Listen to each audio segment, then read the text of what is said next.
lastly, we're going to go into the last section now, and this is what we call getting what you want without a fight. All right? Getting what you want without a fight. And this is probably one of those areas that I enjoy teaching the most, because now we're going to talk about why do people do what they do? Why is that person acting the way that they act? All right? And so that's what's going to be important here. This basically says there's different ways that you can kind of deal with things. All right? And from here, this is as you move this way, it's more focused on yourself, the other person, and this is you. So if you have low me and low you, you're going to avoid conflict, right? I don't want to deal with you, and I don't want to deal with me. If I don't want to deal with me, and I don't want to deal with you, then what I want to do? I'm going to avoid issues. All right? If I don't want to deal with you, but I am going to make sure I get what I want, then I'm going to what? I'm going to compete with you. I'm going to outgun you. I'm going to get that job so you can't, make you look bad. Because that's all about me, but there's no consideration of the other person.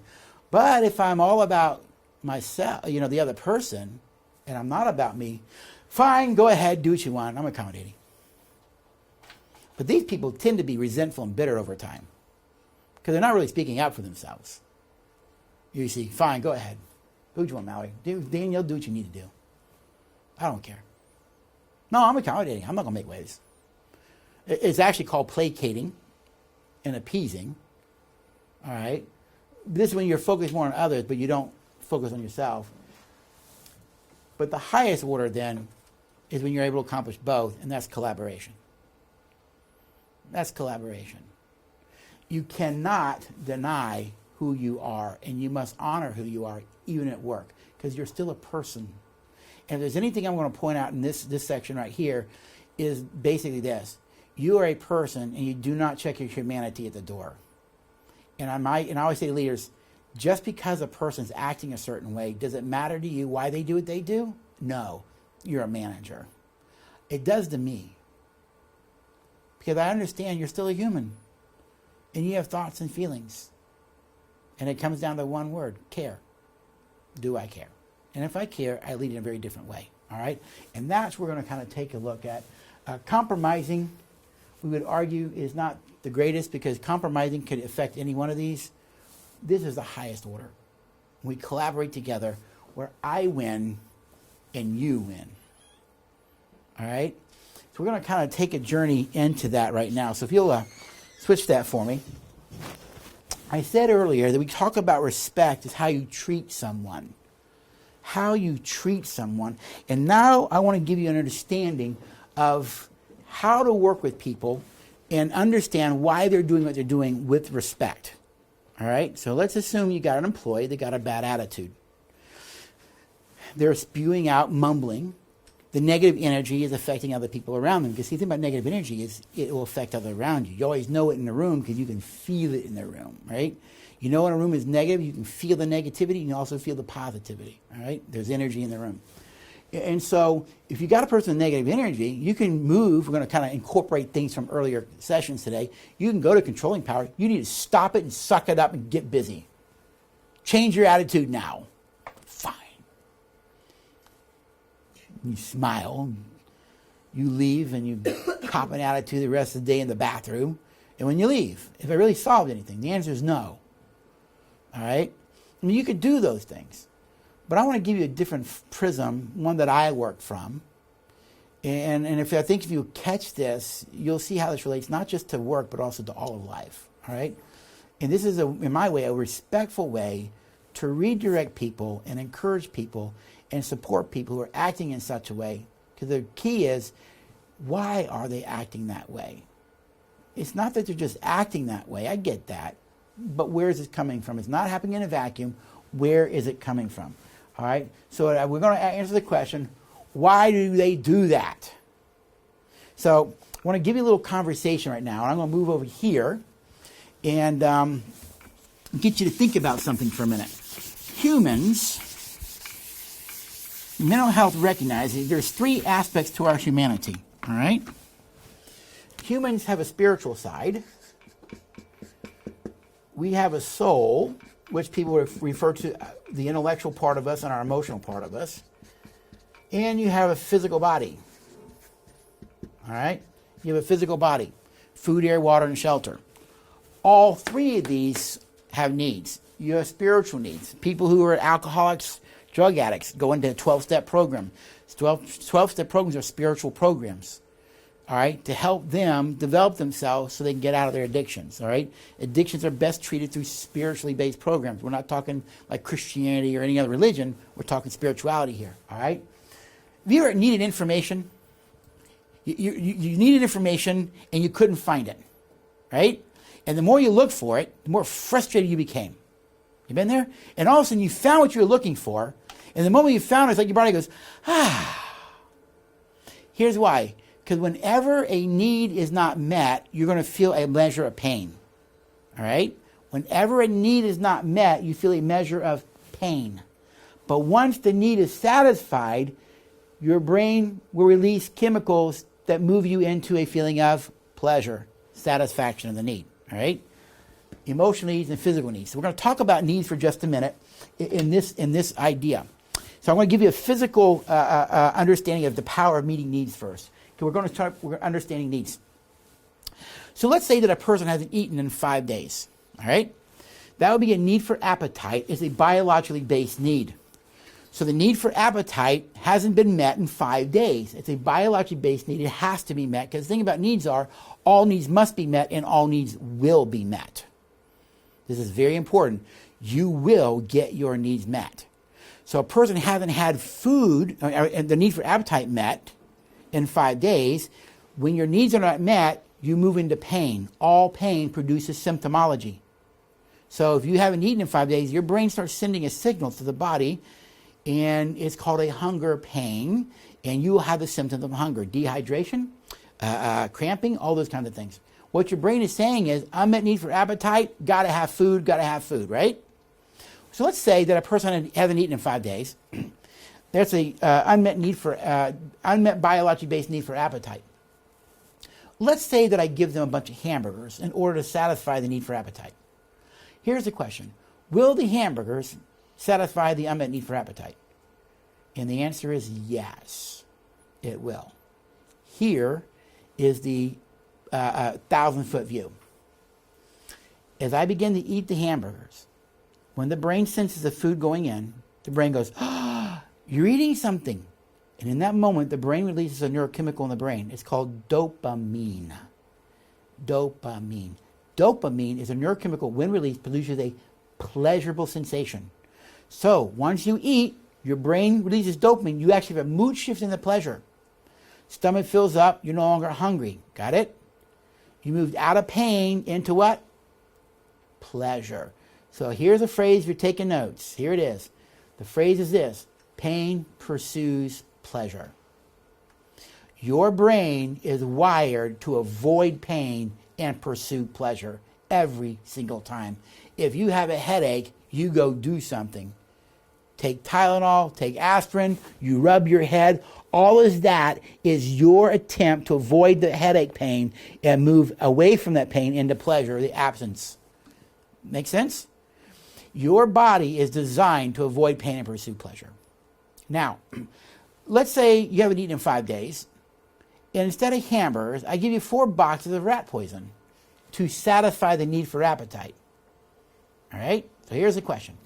Shelley, if you eat the 4 boxes of rat poison to satisfy the unmet need for appetite, the question is, would it work? And the answer is yes. 1,000-foot view.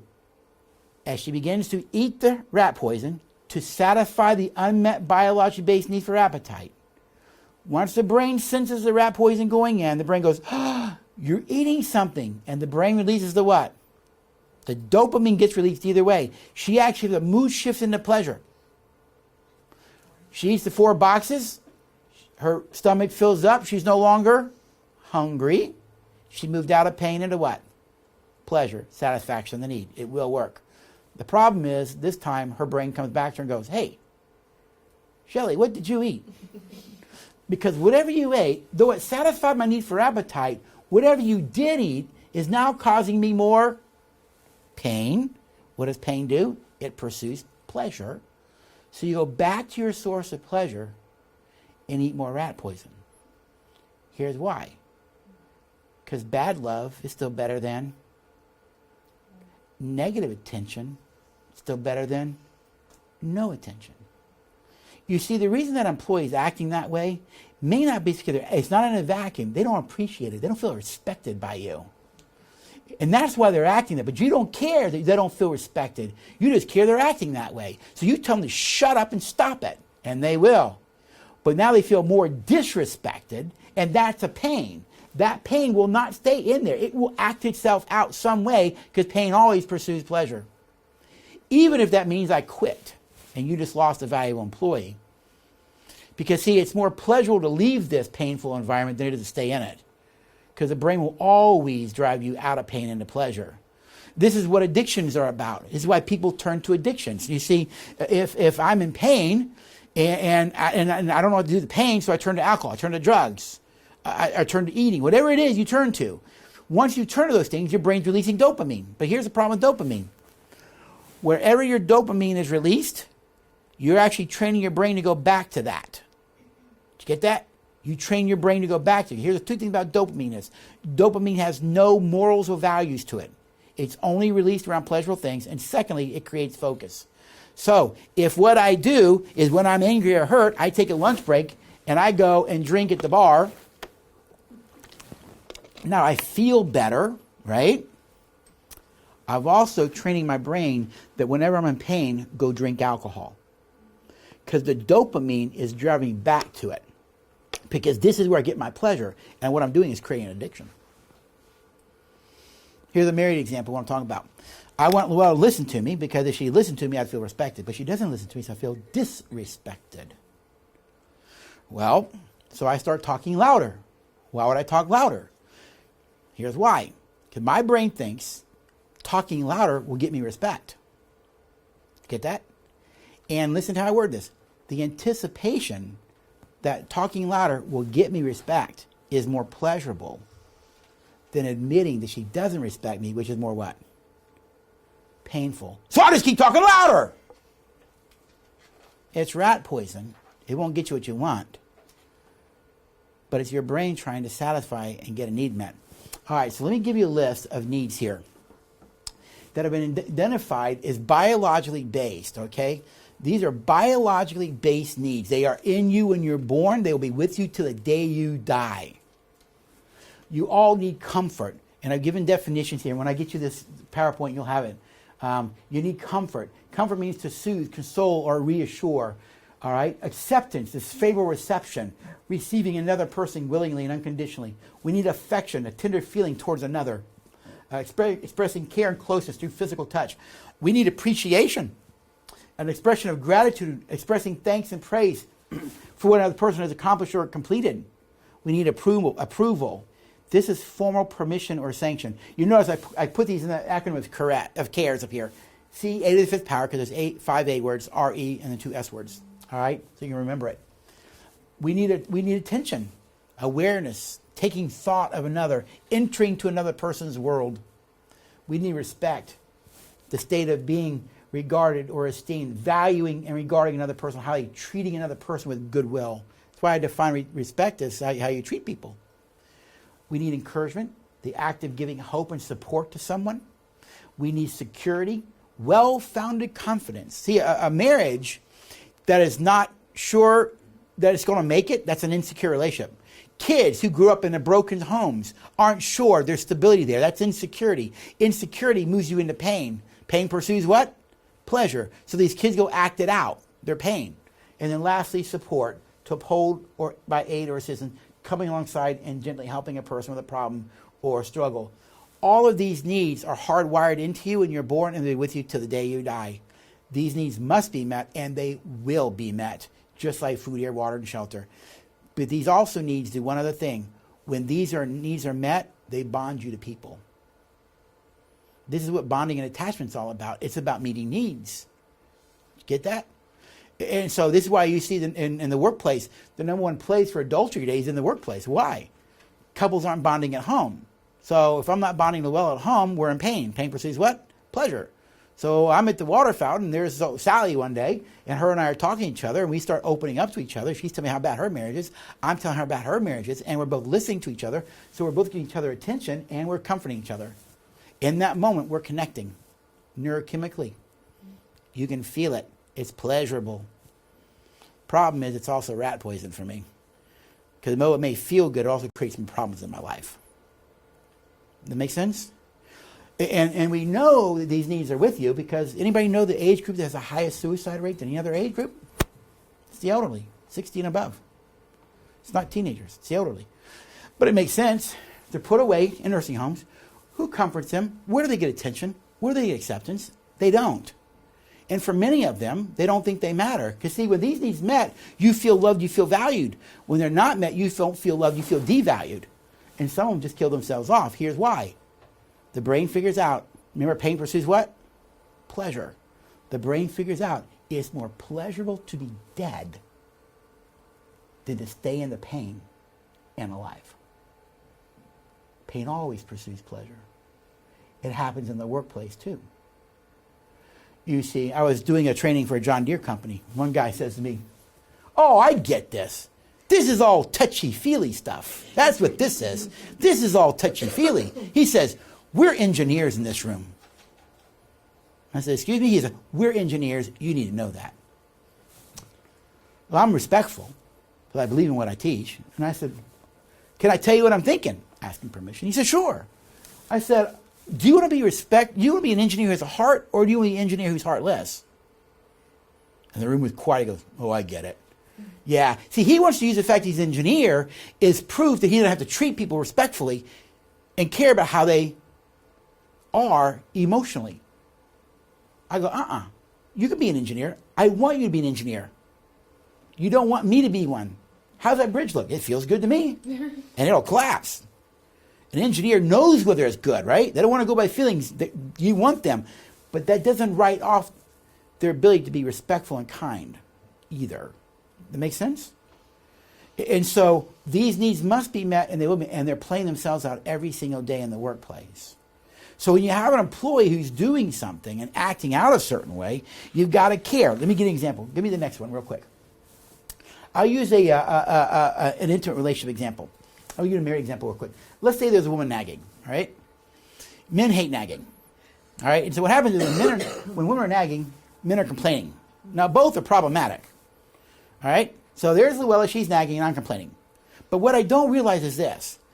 The reason she's nagging is because underneath the nagging is the pain from an unmet need for attention from me. And if I was wise enough to figure this out, if I spent less time complaining about her nagging and spent more time meeting her need, the nagging would go away. Meet the need. Had one guy goes, "I don't need appreciation." I go, "At all? I don't need any of that. I definitely don't need appreciation in the workplace." And so I said, with respect, "Can I tell you what I'm thinking?" He said, "Sure." "Well, I'd like to know who your supervisor is." He said, "What for?" "Well, if what you're saying is true, that you don't need appreciation, then we need to stop all your raises, all your bonuses, and everything else. Go to work, get your job done, appreciate yourself." You go, "Well, I get it." Yeah, you want appreciation too, you see, because it's a part of our humanity. I'm saying all that to say this. When people are in pain, they pursue what?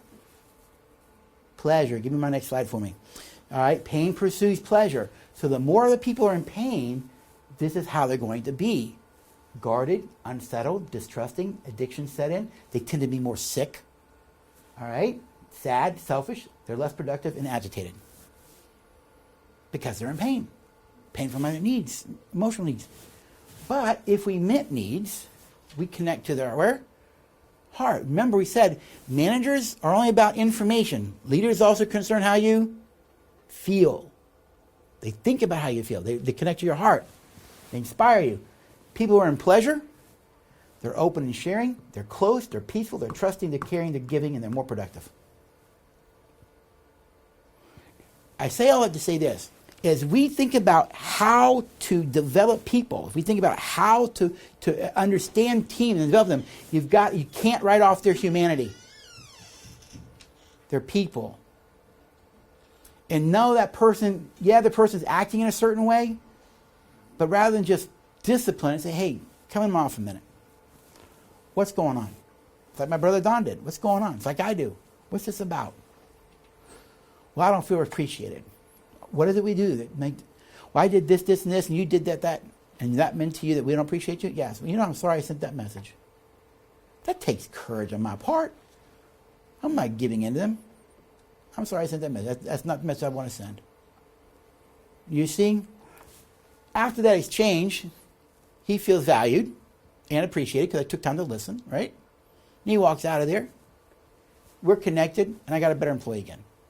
As opposed to, well, I don't care what you think I did. Get back out there and do your work and get rid of the attitude, which I've just convinced him that he was right about me.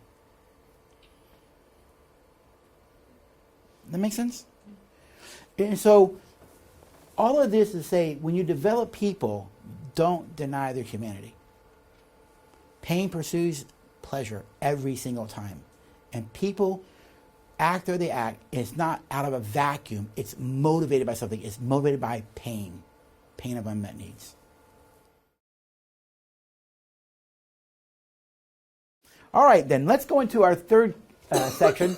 Talk about leadership and skills. Leadership and skills. And we're going to start out talking about this idea of the third person, all right?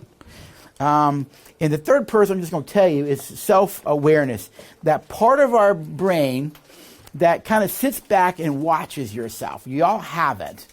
You ever been going through something, or you're in conflict with somebody, or you're in an argument with someone, and it's like you have this part of you that knows you're acting inappropriately.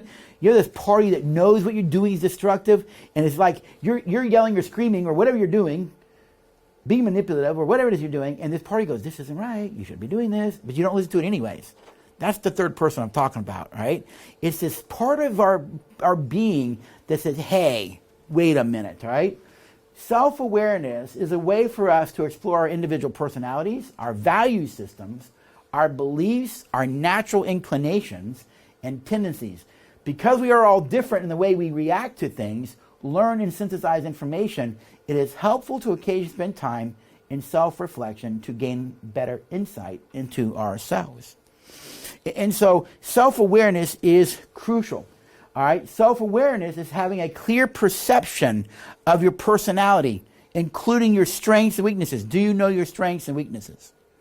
Most people, if you ask what are your strengths, they couldn't answer, but they can tell you what their weaknesses are. Healthy, mature adults can tell you both of them, right? Because they know their strengths and they know their weaknesses, all right? And it's okay. What are your thoughts, beliefs, motivation, and emotions? Self-awareness allows you to understand other people, how they perceive you, your attitude, and your responses to them in the moment. So why develop self-awareness? I remember there was a time, my wife and I had gotten into an argument, and I mean, it was pretty painful. And I was in a lot of hurt, a lot of pain. And I wanted to blame. I could feel the blaming coming on. I could feel it. But then this other thought was in the very back. I say it was right back here. It was a thought in my head, but it wouldn't leave me alone. It kept saying to me, when you learn what this pain is about for you, it will go away. And that thought would not leave me. And I realized what was really playing itself out at the unconscious level was something in my own soul, and I actually found out later it was related to my dad. Dear father, when it was playing itself out and affecting my marriage. But it was easier to blame Luella than it was to look in the mirror. But that little voice back there saying, when you learn what you need to learn about yourself, this pain will go away. And it wouldn't leave me. That's that little voice back there telling me, no, there's something else about you here playing itself out. I can listen to it or not. I chose to listen to it and started doing some introspective work. So why develop self-awareness? I wrote here, as you develop self-awareness, you're able to make changes in the thoughts and interpretations that you make in your mind. And that is key. Because your ability to how you see yourself affects how you perceive things, right? There's a training that we do that talks about the stories that we create for ourselves based on our childhood. Things happen to us. What we don't realize is when things happen, you actually create a story about what happened for yourself. In other words, someone gets told that they're stupid. Well, that's just what happened. And people think, well, I'm the way I am because I was told I was stupid. No, that isn't true. Being told you're stupid and dumb and can never measure up is painful. All right? But that's not the reason you still struggle. The reason you struggle is because you adopted a story about it. And the stories are usually in the phrase of I or I'm, like I'm not good enough. I'm bad. I'm unlovable. I'm weak. I'm a failure. You create a story about what happened, and then you hold the story in your unconscious mind. Well, if you believe that you're not good enough, that you don't measure up, that you're inadequate, then when things happen out there, everything gets filtered through that story. Got it? So your boss does something, and you think, well, see, I'm not good enough. How do you know it's about you? Because I'm not good enough. You're creating the problem, all right? Because you interpret things through those stories and belief systems you create for yourself. You better be aware of what those belief systems and thoughts and stories are you created for yourself so that you can interpret things correctly. No, actually, your boss didn't mean that at all. It was just what he did. It had nothing to do with you. But your brain says, no, it's about me. Changing the interpretation of your mind allows you to change your what? Emotions. And thus, your actions. Self-awareness is an important factor in becoming a healthy, emotionally literate person and thus a successful leader. Healthy, mature people, great leaders, emotionally regulate. So here's kind of how it works. We're going to go back to our session just before we broke. We have those needs here, right? Attention, acceptance. We call them CARES, C-A-5-R-E-S squared. There's those needs. When those needs are met, we feel loved. When those needs are not met, we feel unloved. It's real simple. Needs are met, feel valued. Needs are met, don't feel valued, right? If they're met, you just feel valued. But if they're not met, the first thing that happens is you will feel a measure of pain. Got it? If I need attention and I don't get attention, I feel rejected. If I need appreciation and don't get appreciated, I feel unappreciated. All right? So for every time you meet the need, you feel a sense of love and care and value. You don't meet the need, you're going to feel an opposite negative emotion. How many people like to feel betrayed? Anybody like to feel unappreciated? No, nobody does. So what your brain does, it'll automatically turn that to anger. So anger is really a secondary emotion. What I mean by that is anger is really a cover for pain. Your problem isn't anger. It's the pain that you feel from an unmet, what? Need. But then nobody cares that this need's not met. So what happens is you start to become fearful of more rejection, of more not being appreciated at work, whatever it is. So now when fear starts to kick in, you start holding back. You start withdrawing. No, I don't care to go to lunch with y'all. You start to do the minimum amount of work. All because that issue right here. But here's what you don't realize is, when that happens, and yes, this happens emotionally, your brain has to make sense of that. All right? Your brain makes sense of it. And your brain tends to make sense of it from an interpersonal standpoint. What does it mean about me? Thus, you create these stories. All right? And those stories are trying to make sense of that. The only problem is, what happened in the story that you created about what happened have nothing to do with you. And this actually starts in childhood. And most people enter into adulthood, enter adult life with 2 to 3 stories already at play in their life. If you grew up in a broken home, guaranteed you have stories. And here's why. A child's mind is egocentric.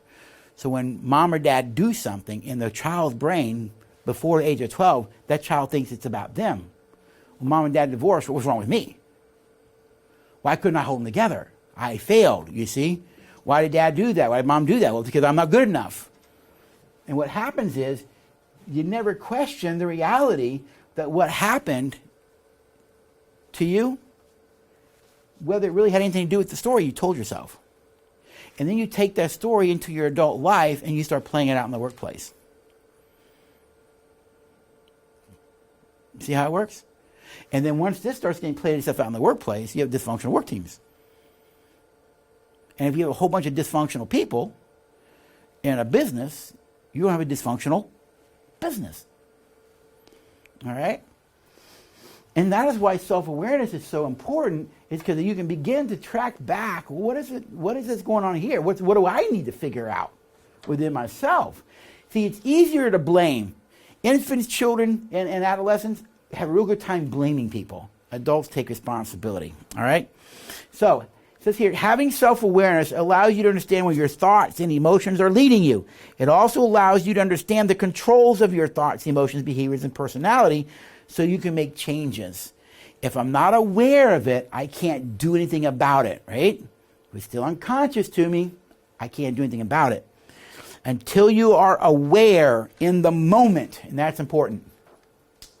It's in the moment the awareness comes. Something's happening at work and you're getting all angry and upset, and next thing you know, this brain goes, wow, what's wrong with you? Nothing! And you move into childhood, right? But in that moment, you go, what's wrong with you? Your brain's trying to tell you something. Hey, look inside. What's taking place inside of you? That's a self-awareness part of you. That's that little third part of you going, hey, take an internal check.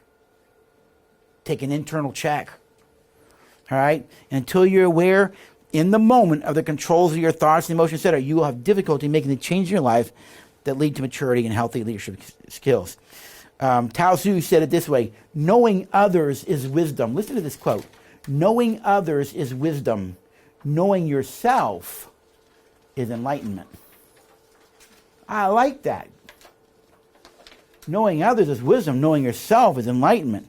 So self-awareness includes a recognition of our personality, our strengths and our weaknesses, our likes and our dislikes. It helps us know when we are stressed or under pressure. It is a prerequisite for effective communication and interpersonal relationships, as well as for empathy and compassion. Get that last part? As well as for empathy and compassion. And when you become more self-aware, you will instinctively begin to recognize aspects of your personality and behavior that you did not notice before. Why?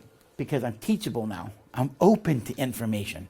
And when I'm teachable and open to information, then I'm open to possibility. Well, maybe I am a little more dysfunctional than I thought.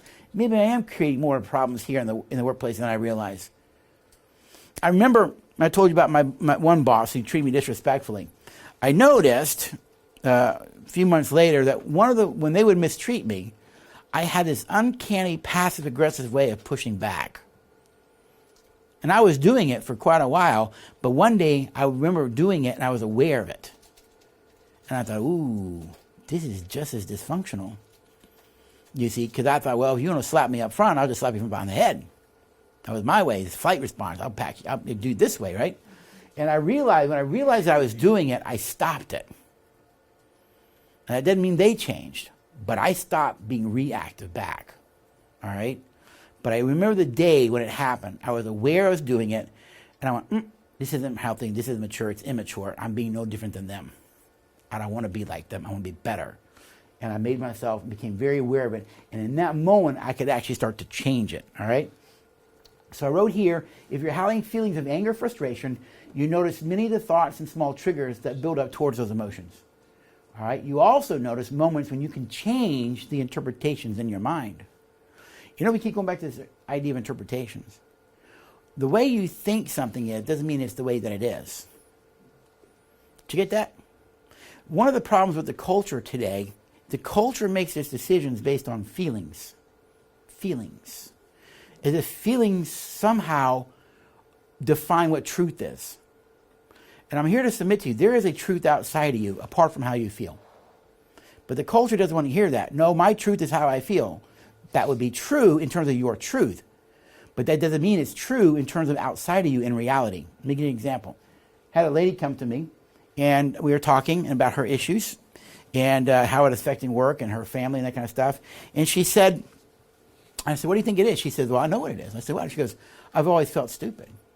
And I said, okay. I said, are you? She said, well, yes, I just told you I've always felt stupid. No, I get that. I said, but are you? She said, well, if I didn't feel it, I guess I wouldn't be. But because I feel it, it must be. And I said, so you're saying you are stupid because you feel it? She said, yes, I felt this way all my life. My parents said I was, So it must be true. Okay, so you're saying to me because you feel stupid, it's true. She said, yes. I said, then I need you to do me a favor. I said, you got any children? She said, yeah. I said, how old are they? She said, 10 and 12. When your kids come to you one day and say, Mom, I feel stupid, be sure you tell them that they are. She said, what? I go, if you're going to be consistent and have integrity, then you had better tell them that they are stupid. Because you just told me feeling stupid means stupid. So if they tell you they feel stupid, you better be consistent and tell them they are. She says, I wouldn't do that. Then why are you doing that to me? You're not stupid. You just feel stupid. Feeling stupid and being stupid are not the same thing. They're very different.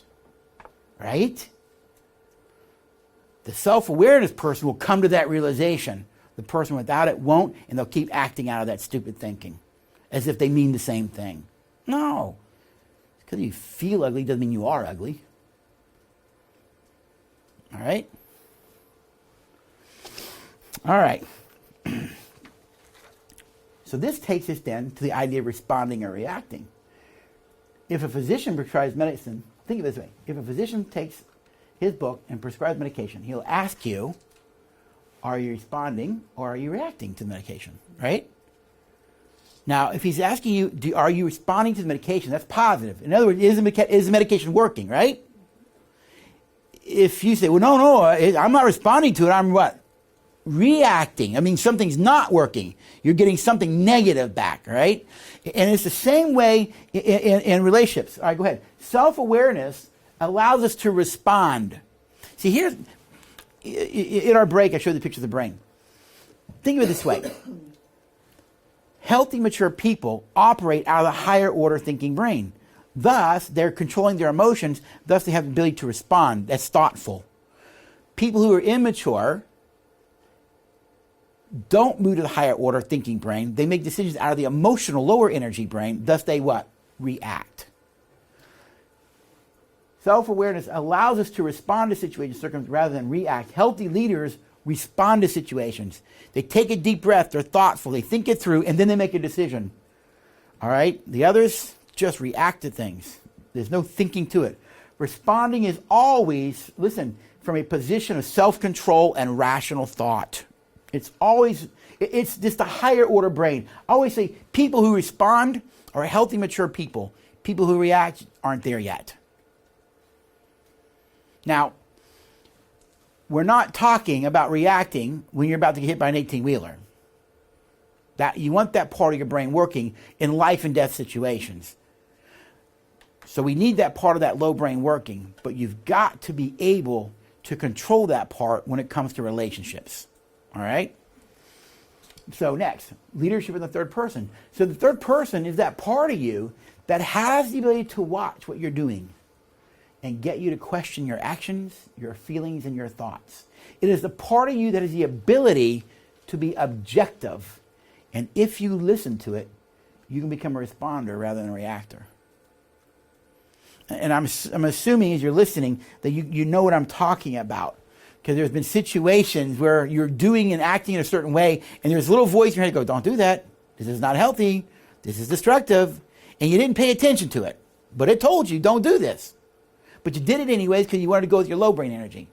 And then you create all kinds of heck for your life. You destroy other people in the business. You affect things in a negative way. But you don't care. But back here, something told you, don't go there. Don't do this. That's that third person saying, no. You're in a reactive brain. Go higher order. Be more mature in this one. And if we would walk down the road of maturity, we have different outcomes than walking down the road of immaturity, which produces its outcomes. All right? And so, principles for developing your third person. Here we go. You push that for me there. Look beneath the surface. Remember we talked about problem behaviors earlier and the unmet need? So rather than focus on the problem behavior, what's the need? That's why I tell people, well, I understand this person's acting this way, but what do you think the need is? Why is he or she acting that way? Well, they just don't feel appreciated. Well, tell them to get over it. No, can we at least care? They don't feel appreciated. Bring them in, talk about it, and say, what is it we do that sends you a message? We don't appreciate you. Well, this, and Bob said that. So you took that as meaning that? No, listen, we didn't mean to send that message. Forgive us. That doesn't mean that if you're a manager or a leader, that you're lowering your position. It just says I care about you. I care about you. Remember, I have a premise I live with, and some people don't like it, but that's okay. You don't check your humanity at the door. And in the end, we may have positions, manager and subordinate, but the bottom line is we're all still people, and at that level, we treat people with dignity and respect. All right? Break the power of the past. If there's stuff in your life that you have not dealt with, go break that power that it has over you. And then, this is key, become vulnerable. Become vulnerable. Remember, the thing about healthy, mature people is they operate out of compassion and empathy. And compassion and empathy requires me being vulnerable and a whole person. All right? Now, we're not talking perfection here. We're talking maturity. See, what maturity is? That's a lifelong process, right? Like the guy you see today is a lot more mature than I was 10 years ago, than I was 10 years before that. And my goal is to be more mature than I am today, 10 years from now. So I'm just on a journey of maturity, right? But I'm not the same guy I was when Luella married me. She's glad of that too, right? I'm not that manipulative, wounded little boy who grew up in a broken home where there was violence. I'm not like that kid anymore, all right? I'm a very different person. Recognize you have limits. And this is something that people have to get around when it comes to self-awareness and transforming their life. Have you ever noticed that people try to be something that they're not? Right? And the reason you try to be something you're not is because you're not okay with who you are. You see? And because you're not okay with who you are, you're trying to be something that you're not. I'll give you a funny story, but it was true. When I was a graduate professor, I had a master's student said to me, Dr. Marks, why do you act so obnoxious? And I said, well, it's a ministry. She said, what? I said, it's a ministry of mine. She kind of rolled her eyes. She said, what does that mean? I said, well, what's the number one mental health problem in America? And she's trying to think of all these DSM-4 psychiatric diagnoses. I said, no. What do most people struggle with, just in general? She said, low self-esteem. Exactly. Now, why do they have low self-esteem? She said, well, because they compare themselves to people who they think are better than them. I said, exactly. Now, think about this with me. If I act the way that I act, and people see it, they're going to think inside themselves, at least I'm not like him. And in that moment, their self-esteem will rise. So, you feel bad, compare yourself to me, you'll feel better, right? She kind of rolled her eyes and went on. My point is this. We all have limitations. And I have a phrase. When you can get to a point that it's okay to not be okay, you will be okay. Did you get that? When you get to a point that it's okay to not be okay, you'll be okay. Because then you're free to be you, whatever that's meant to be. And you can grow it now. But as long as you're not okay with not being okay, you're going to try and act in ways that isn't appropriate for you, or even in areas you probably shouldn't be in. Because you're trying to be something you're not. All right? Always function from a spirit of goodwill and respect. And those are my words. So, how do you get rid of the issues of the past? Here we go. Recognize your own limitations and unresolved struggles from your past. We're not here in this format to talk about what those are, but I want you to think about what some of those are for you. What are some of your limitations, unresolved struggles from your past? It could be a failed marriage that you haven't resolved. It could be some abuses from the past. It could be some things that have happened in prior relationships. Maybe a job that you had before you're still angry, resentful for. And because you still have unresolved issues with those, you bring those into this new workplace. And it's going to affect this new work team. All right? Unresolved issues then anchor you to the past. And because you're anchored to the past, because you've not resolved those issues, then in the present, you are then leaking that negative energy out on others in your workplace, at home, and they're being affected by it.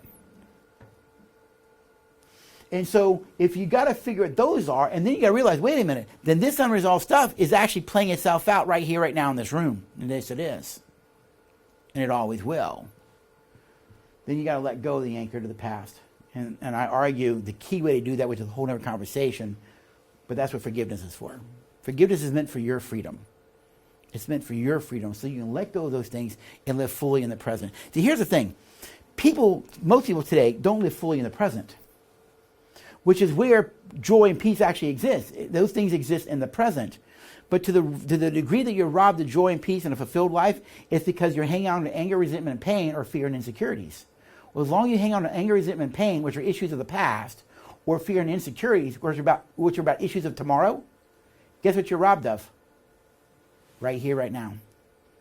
And what I found in my journey and in my work, in my own journey in life as well, is that really healthy, mature people live fully in the present. They live fully in the present. You see, and because they live fully in the present, they have let go of those issues. They're not worried about today. They live here. That's so they can be here for you. Now, that doesn't mean they don't make plans and strategies for tomorrow, but relationally speaking, they live fully in the present. All right, and that's a great gift you give yourself. Okay? So let's talk about vulnerability here a minute. Healthy, mature adults do not operate out of a position of guardedness, but one of vulnerability and wholeness. These leaders understand they make mistakes and they own up to them. They live as whole beings and they live to their full potential while understanding their limitations and challenges. This vulnerability permits them to be patient with others. Did you get that? Because I recognize I have my own issues and that I have struggles, that creates compassion and empathy on my part, so I'm more patient with others. Well, why wouldn't I be? If I understand that I have stuff too, and I can get in those areas, then it makes me a little more patient with you when you're struggling. It's a great place to be. It allows you to be patient with others and an awareness that a great leader leads from his heart, not just his head. And we saw earlier, leaders lead from here. Managers only think of to operate here. Leaders affect both areas. There's a great story of American history. It's a Civil War story. The Battle of the Battle of the Wilderness. If you know, back in those days, they fought side by side, and it was a bunch of woods. But there was a break in the line, which means there was a gap between this soldier and that one way over there, which is not a good thing, because that meant the Union force could come inside the gap, and if you come in between it, then you can get you from behind, right? Well, General Lee was on his horse Traveler and saw a gap in the line. He pulled his pistol and went to go fill the gap. Now, his men loved him dearly. It's a known fact that by the end of the Civil War, they weren't fighting for the Confederacy. They were fighting for him. That's what they were fighting for, their love for him. About the time he started to make Traveler run to the gap, a hand went up and grabbed his bridle, Traveler's bridle, and pulled the horse's head back. And this young sergeant from Texas said, "General Lee, go to the rear, sir." He said, "There's a gap in the line." "Yes, sir. Texas will fill the gap, sir, but you need to go back behind the line, sir." "But there's a gap in the line." He said, "Yes, sir. Texas will fill the gap, sir, but not until you go behind." And they just stood and looked at each other. War's raging around them. And General Lee goes, "Will Texas fill that hole?" "Yes, sir. Texas fill the hole, but not until you go, sir, behind the line." And General Lee turned and went, and Texas went and filled the hole and pushed the Union Army back. Where'd that come from? Because he was a man who led from his heart. He was a healthy, whole man. He was a great leader. Matter of fact, on General Lee's death, more Union soldiers showed up at his funeral than Confederate soldiers did. Figure that one out. More Union generals were there than Confederate generals. We all have limitations, and healthy leaders understand this. Thus, a good leader will surround himself with people who have the strength they need in order to be successful. A great example of history is this. President Lincoln. If you ever studied President Lincoln, if you know his cabinet, the people in his cabinet, about half of them were people that hated him. Now, there's that old saying that you keep your enemies close, you can watch them, right? But that really wasn't his motive. His motive for keeping those people who didn't like him close is because he understood they thought differently than him. And because they thought differently from him, he recognized he needed their input because they had a different way of thinking. That's a man who knows himself and was secure. Got it? To put some of your enemies into the highest positions. Secretary of State. You know? That guy couldn't stand Lincoln, and Lincoln gave him Secretary of State at a high position. Why? Because Lincoln knew, I need your input. You're going to see things differently than I will, and I want that input. A prideful attitude never makes for good leadership. Great leaders are humble and work for the good of the team and its objectives.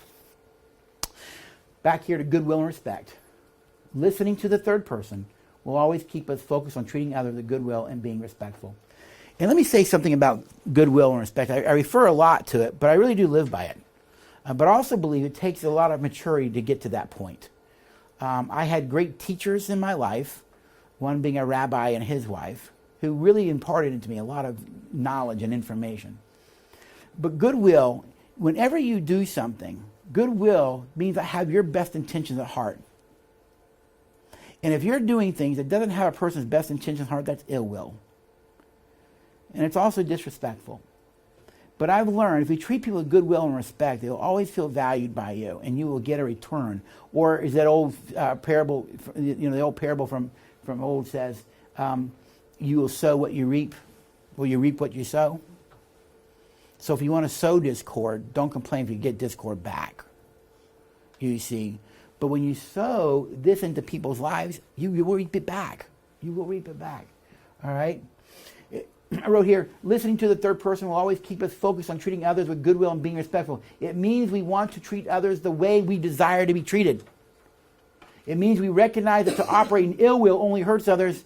And here's key, because leaders are concerned about how they come across, how they're perceived, because they want to be received as healthy, mature people. They also understand, if I do this, then I also affect my reputation, and I value my reputation. Because my reputation is very important. In Jacksonville, I'm known in Jacksonville circles particularly as an expert on relationships and particularly marriage. And when the news media want to talk to somebody, they usually call me first. Man, I've talked about Ashley Madison and all kinds of stuff. Man, it's weird. And this past September, Channel 12 and 25, which is the NBC and ABC stations, they started a new TV show from 3 to 4 live called The Chat. It's based off of The View. And they needed somebody to be the relationship expert who comes on every week. And they asked me, well, how'd I get that? I don't think it's because I'm brilliant. I think it's because for all these years, I have served well. My reputation in the city is great. So that when they had thought of somebody, they thought of me first. Now here's the interesting. All the other experts have to pay to be on the show. I don't. Dr. Marks, you're the only one not paying. I went, oh really? We know you're doing this out of the goodness of your heart. You're right. And I get 7 minutes of airtime. Free. Where else would you get that, right? There's a little bit in there for me too. But where did I get that from? My reputation. I'm not willing to ruin that. I uphold that. And I do those things that make sure it stays intact. And I always argue, when you do that, it'll pay off. Listen to this quote by Charles Swindoll. Listen to this quote. The longer I live, the more I realize the impact of attitude on life. The more I recognize the impact of attitude on life.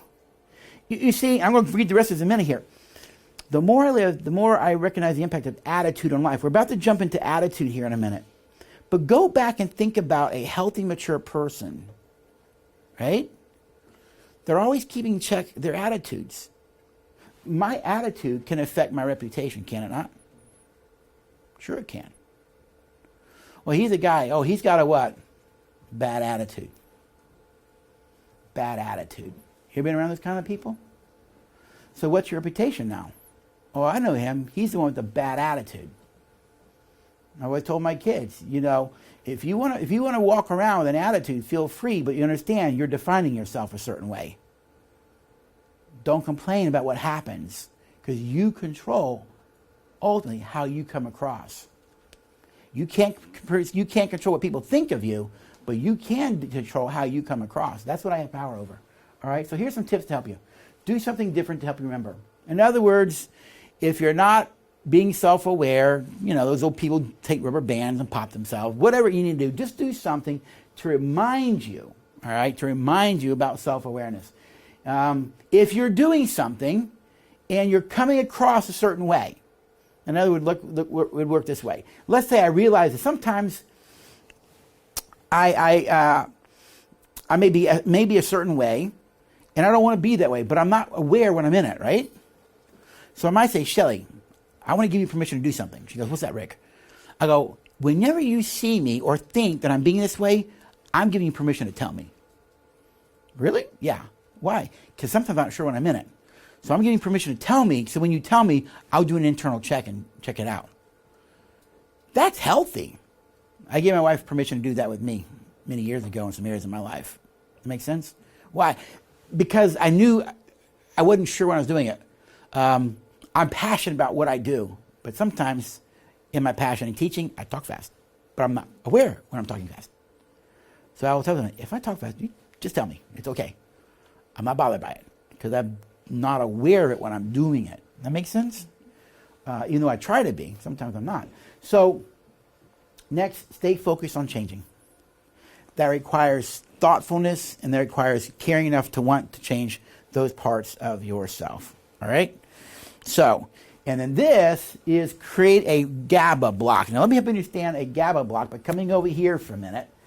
And this might fascinate you, it might bore you, not sure, but I'm going to teach it to you anyways. You think, what is a GABA block? Your brain is actually a pretty interesting organism. So all these dots, all right, are brain cells. They're actually a lot smaller than this, but so here's all these brain cells. And what happens is, when you act a certain way over time, you actually build what's called you build a neural pathway. All right, so think about it. Did you all think about driving to work today? Not really, did you? You got in the car, you turned the key, you backed out, and you drove to work. But you didn't really consciously think about it. You just started turning, right? Why? It's because you built a neural pathway in your brain that just takes you here. Now, if somebody had put a roadblock up and said detour, your brain goes, detour. Now it has to what? Think about it. It doesn't want to think. One thing about your brain likes to do, it likes patterns. Why? Because if I have patterns, then I have to think about those things. I can focus on survival. All right? So here's how it works in the workplace, though. Let's say there's a person on staff, we'll call him Tim. All right? And Tim doesn't get invited to lunch one day. Tim goes out, doesn't get invited to lunch. All right? That's the trigger. He doesn't get invited to lunch. That then leads to him feeling angry. Now we're going to go first. He feels rejected. And that makes him feel angry. All right? And after he feels angry, he sits at his desk and stews for a half hour. Then he goes to the bathroom and yells. All right? Then he leaves in his car and goes and eats at Taco Bell. Then he goes to the bar and drinks. And every time he feels rejected, this is what he does, day after day after day. So whenever he feels rejected, he's trained his brain to go do what? Drink. It's just automatic now. He's nurtured that process over and over and over. Well, now he's about to get fired from work. His marriage is in crisis. Life is going to hell, and he goes and sees a therapist. Therapist figures out the neural pathway, so whenever you feel rejected, you get angry, and then you go drink. Yep. Okay, Tim, the next time they go to lunch, because they're probably not going to invite you, because now they don't really like you. Next time they don't invite you, you're going to get angry, and you're going to feel rejected, right? Yeah. All right. Right here, when you start stewing for a half hour, right here, I don't want you to go yell in the bathroom. It's right here, I want you to go over here, and I want you to go outside. Okay, what do you want me to do? Well, I want you to go over to that tree that you told me about, okay, and I want you to count to 1,000. Well, that's stupid, I guess.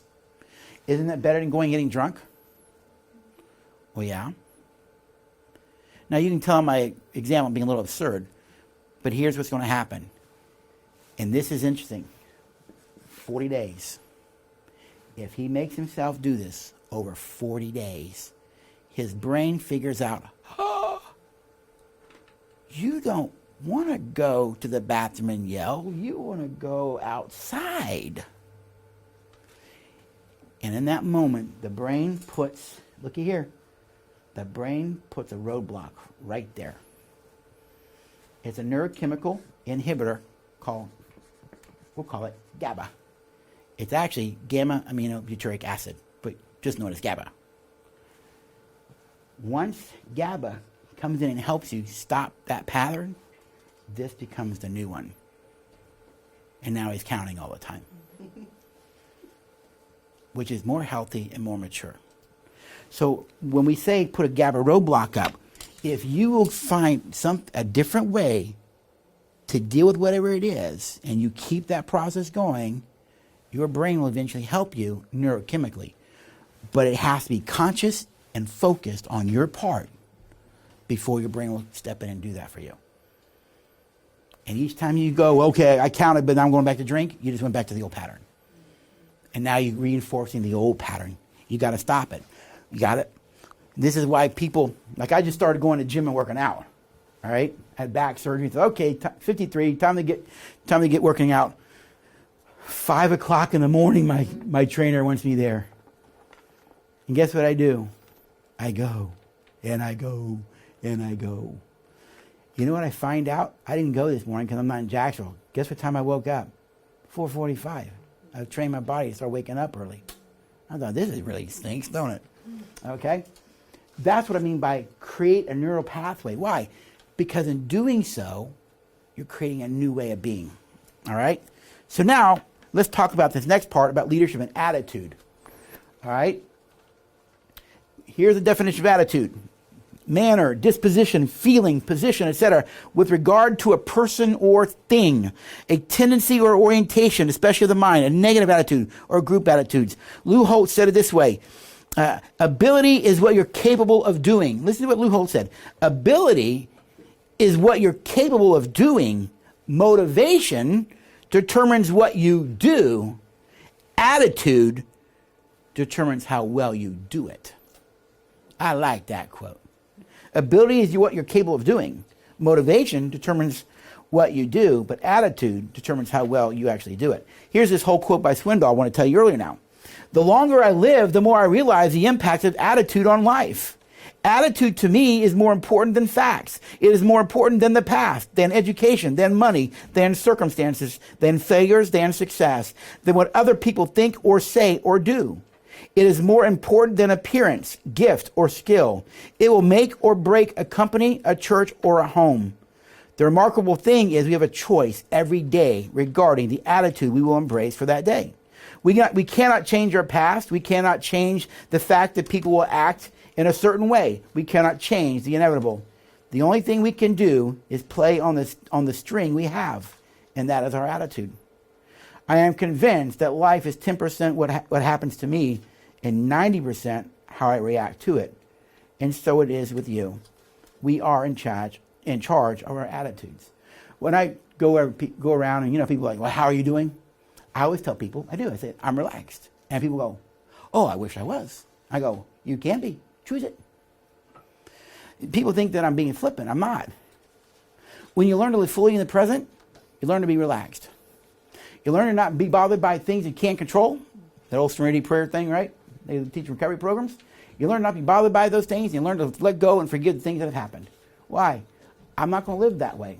I'm going to live in such a way that if I died today, I've said everything that needs to be said to my wife, my kids. All my relationships are right and healthy and whole, so I die with few regrets. In my mind, dying with few regrets means you die with peace in all your relationships as much as possible with you. That's where I'm going to go. All right? Listen to this by Viktor Frankl. We who have lived in concentration camps can remember the men who walked through the huts comforting others, giving away their last piece of bread. Listen to that.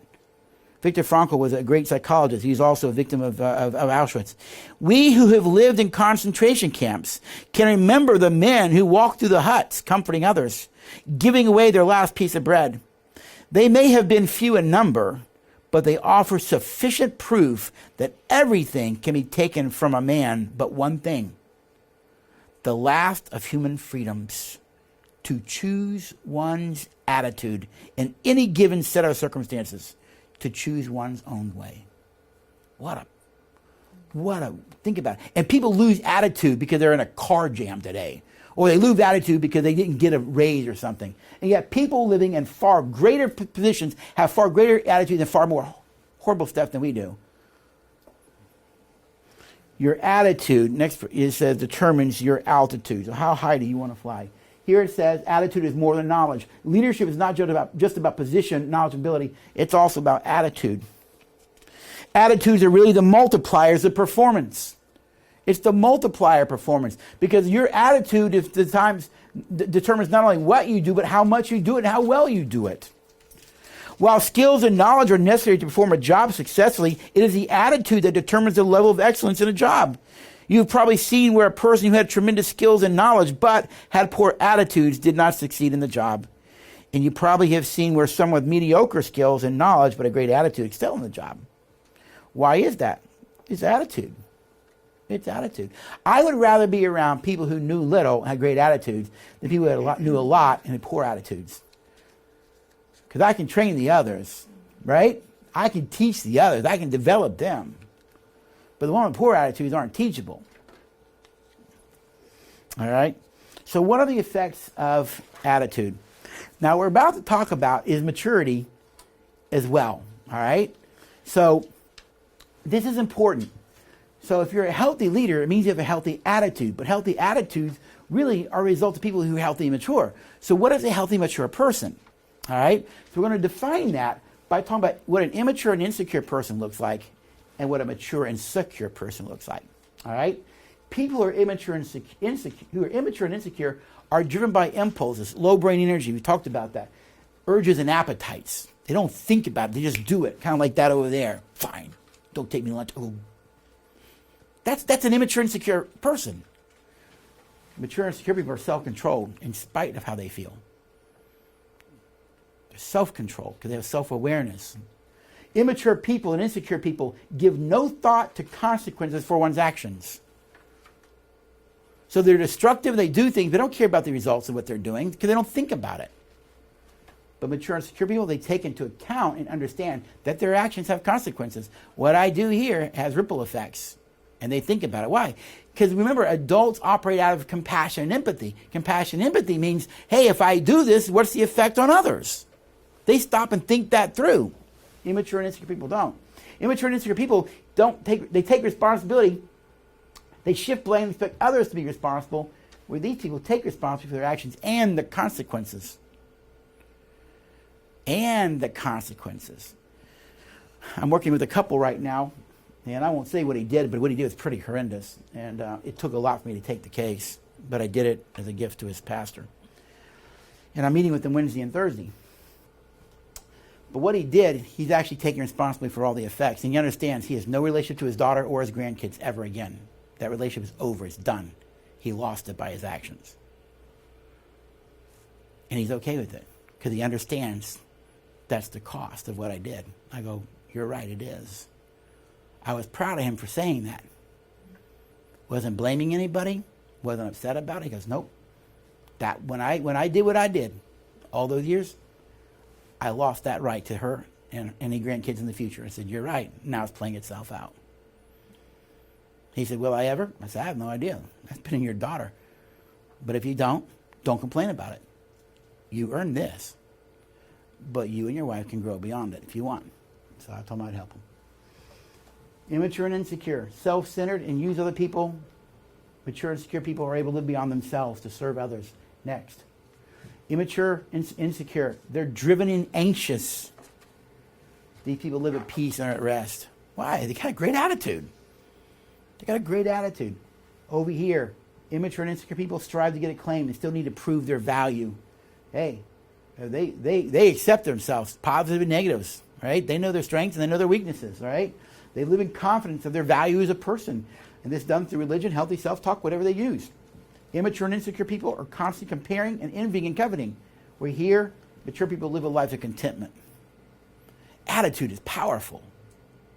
But attitude also comes from a healthy, mature, and secure life. And lastly, immature and insecure people are jealous, controlling, manipulative, and demanding of others. And because these are mature and secure, they're able to bless others and build into others and impart into others. You see, attitude can affect every bit of it. So let's talk about leadership and attitudes for a minute. So what are some attitudes you want to see in leaders? All right? Being a self-starter, willing to take responsibility for their own actions and actions of their team. You want to look for empathy. People who are being open-minded. I wrote the word teachable there. People who are being resilient. They can bounce back. All right? They have results-oriented, and they're being customer-focused. All right? So let me ask you this question then. Kind of looking at leadership and attitudes. Let me ask you this. What do you attract to you? All right? What do you attract to you? If you'll push the slide for me there. Negative energy attracts negative energy. Positive energy attracts positive energy. This is why you don't see a lot of positive people hanging out in gangs. Gangs are angry people, and that anger attracts them. But you don't see positive people being brought into that. You see what I mean? Because anger attracts anger. Positive. This is why in a corporation, when you see a bunch of angry, bitter employees, what do? They find each other, right? And they start to form. Why? Because negative energy attracts negative energy. But positive people attract positive people. So ask yourself, what do you attract? What is your attitude attracting? Is it attracting negative or positive to you? Because you have it, all right? So here's the power of positive attitude. Positive attitude helps to cope more easily with the daily affairs of life. It brings optimism into your life. It makes it easier to avoid worry and negative thinking. If you adopt it as a way of life, it will bring constructive changes into your life and make them happier, brighter, and more successful. With a positive attitude, you see the bright side of life, become optimistic, and expect the best to happen. It is certainly a state of mind that is well worth developing and strengthening. So what are the manifestations of a positive attitude? Here they are. People with positive attitude, positive thinker, they think constructively, they tend to be creative, they expect success because they're optimistic, they motivate to accomplish goals, and they're being inspired. I love being around positive people. Negative people can drain you of energy, can't they? Yes, they can. And so, but I always see negative people are just negative, and they can change when they want to. Other manifestations, people with positive attitudes choose to be happy. That's why I always tell people, I'm relaxed. I'm relaxed right now. You know why? I want to be. Why would I want to make myself miserable, not be relaxed? They don't give up. They're not quitters. They look at failure and problems as a blessing in disguise. They believe in themselves and abilities. They display self-esteem and confidence. They look for solutions, and they see opportunity. All of that are the benefits of a positive attitude. So here are some tips now for a positive attitude. Here we go. Oh, we went through, didn't we? Oh, no, here we go. The rest of them. Let me get these in. Benefits of positivity help achieve goals and attain success. Success is achieved faster, more easily. There's more happiness, more energy, greater inner power and strength, the ability to inspire and motivate yourself and others, fewer difficulties encountered along the way, the ability to surmount any difficulty, life smiles at you, and people respect you. That's the benefit of choosing to live here. Okay? My parents were, my dad and my stepmom that I was raised with were real big in the Atlanta Unity Church and those kinds of systems, but they're all about positive attitude, respect, be happy, choose it. And there's a real truth in that. There's a real truth. I work a lot in the faith community, and there's a lot of miserable people of faith with negative attitudes. Why would you want to live that way? You can still choose to be positive. So here's some tips for a positive attitude. Choose to be happy. Yes, it's a choice. Look at the bright side of life. Look, there's a lot of negative things going on out there, but there's some positive things too, right? And what do you want to focus on? Choose to be and stay optimistic. Let me say something. I'm not saying this is easy all the time.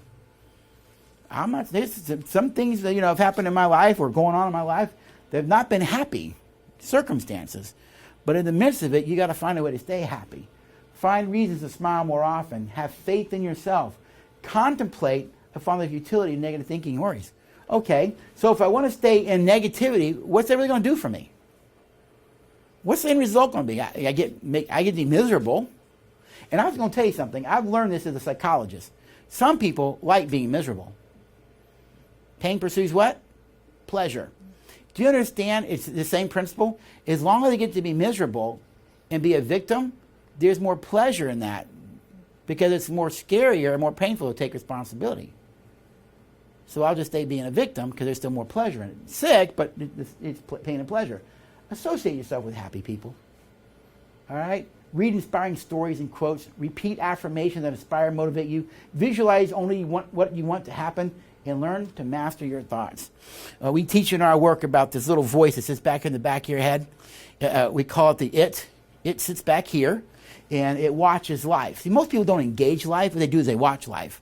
The it sits back here, and it watches life. The it is like the fans in the football stands. They sit up here, and they watch the game, life, down there on the field. These people up here think this way. Oh, that was a stupid pass. What'd they do that for? I could do better than that. Oh, come on, ref. Why don't you get out of that stand, suit up, and get down there on the field yourself and tell me if you think the same way. You don't. See, most of us are to sit back here and we watch life happen in front of us, but we sit back and judge it and criticize it. Oh yeah? Why don't you come out here and deal with it? This requires a lot different thinking to sit back here and listen to the it, just sitting back and watching and judging. And I've had to learn to tell that voice in my head, I ain't listening to you no more. All right, I know what you do for me, don't need to go there, all right? I've learned to tell that voice, sorry, not listening to you. So those are the tips for a positive attitude. And again, to have a positive attitude, you're going to have what? Self-awareness, all right?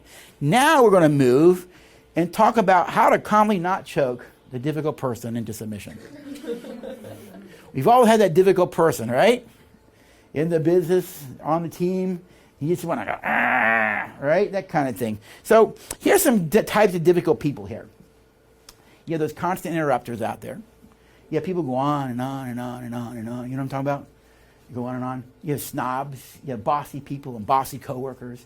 You got that constant critic. I mean, it's critical about everything. You have the people who know it all, right? You have the argumentative know-it-alls. They're different because they just know it all. These people argue with you, and they like arguing. And then you got the people who are insulting, all right, know-it-alls. These are difficult people to work with, right?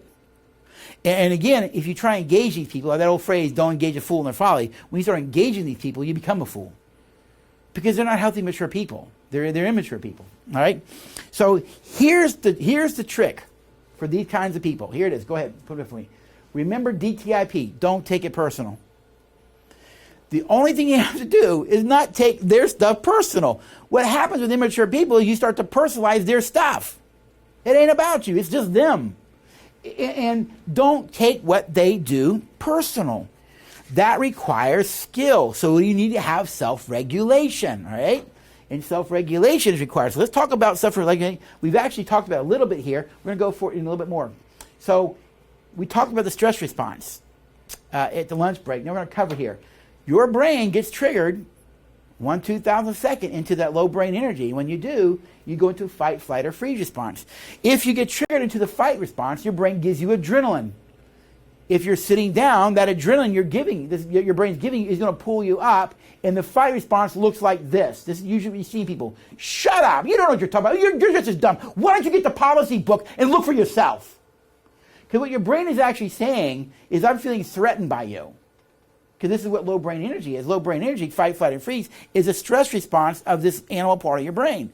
So what your brain is actually doing is saying this: look, if I'm feeling threatened by you, so as I keep this energy up, it's negative, but it's powerful energy because it's fueled by adrenaline. What my brain is doing is looking through my eyes, waiting for your body to capitulate to the energy. And once I see your body capitulate, my brain says, okay, she can't hurt you now.